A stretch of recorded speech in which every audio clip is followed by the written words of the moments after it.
Woman found wandering in Llandilo Housing Scheme, Westmoreland. Hi again and welcome. This is Links 007 TV News Report, and we'll be right back with the full details to come. Welcome to Links 007 TV News Report, providing you with the best in local and international news updates. This is a place where you can get the most reliable and informative news information. Links 007 TV News Report. Welcome back and thanks for joining us. This is Links 007 TV News Report. The Savlamar police is seeking the public's assistance in reuniting this woman with her family.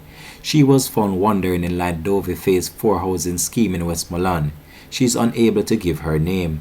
Anyone who may be able to assist the police in reuniting this woman with her family is being asked to contact the Savlamar police at 876-955-2536, the police 119 emergency number, or the nearest police station. This has been Links 007 TV News Report. Thanks for watching.